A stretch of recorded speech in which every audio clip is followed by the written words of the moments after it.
Monster laughs. Sully was worried. As the new head of Monsters, Inc., it was his job to make sure the power levels stayed high. But none of the monsters seemed to be getting enough laughs.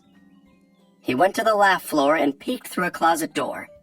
He saw Polly, one of his star monsters, sitting on a stool telling a joke to a little boy. "Aw, I've heard that one before," the boy said with a yawn. Sully winced and closed the door quietly. He then saw Lanky emerging from another door. "How'd it go in there, Lanky?" asked Sully. "The kid threw a glass of milk at me and then fell asleep. How do you think it went?" Lanky yelled and stormed off. This is worse than I thought," said Sully. At lunchtime, Sully and Mike shared a gooey pizza with extra tentacles. "Mikey, we've got a power problem," Sully said. "The monsters just aren't funny anymore. All their routines are old and dull." Mike thought for a moment. "I got it," he said, snapping his fingers. "I'll write some new jokes for all the monsters. I'll get them into tip-top comedic shape, Sully." Mike spent the next few nights burning the midnight oil, writing jokes, and inventing gags. He was cracking himself up. "Hey, you think you're scary looking? I give ice cream a whole new meaning. Then again, kids aren't scared of me. I'm a monster who's 50% eye. That's not scary. That's an eyesore." Mike performed a juggling act with chattering teeth. He burped out a beautiful ballad. And he wrapped up the performance with the perfect impression of a bowling ball. After he finished his act, Mike handed out comedy scripts to each of the monsters. "Just perform the jokes exactly as I did, and I guarantee you'll have those kids falling out of their beds." Back on the laugh floor, the monsters were excited to try out the new comedy routines. Mike and Sully congratulated each other. "This is going to be great," boasted Mike. But things didn't go so well.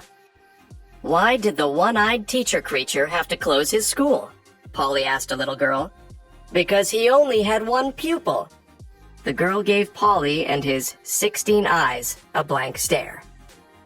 Ricky was having problems of his own. The chattering teeth were too small for his mouth. Spike was trying to do the bowling ball routine, but he got stuck to the floor. They're terrible," said Mike. "I need to teach them how to perform the jokes just like me." "But Mike, that's the problem," said Sully. "The other monsters can't perform the jokes just like you because they're not you." Mike sighed. "Okay, I'll come up with another solution," he said. The next day, the monsters arrived on the laugh floor looking miserable. "It was so much easier being scary," said Spike. "We'll never be funny again," cried Lanky, running away. Whoops! Lanky slipped on a banana peel and flew into the air. When he landed, he looked like a pretzel. Lanky and all the other monsters howled with laughter. "That's it," Mike exclaimed. "Instead of copying me, you just have to be yourselves. Then the laughs will come naturally." Mike helped each monster come up with his own jokes. He told Polly to pop out some of his eyes. "Oops, sorry. Don't mean to roll my eyes at you," said Polly. "Perfect," Mike exclaimed. Then Mike helped Ricky come up with a joke about his teeth. "Have I told you how much I hate flossing?" said Ricky. "Every time I do it, I find chunks of tooth fairy and dentist." With Mike's help, Spike came up with a great top 10 list. And the #1 use for a spiky monster? An instant marshmallow roaster. Even though Lanky already had his pretzel routine, Mike helped him make the most of his appearance. "Yes, it's true," said Lanky. "I invented skinny jeans."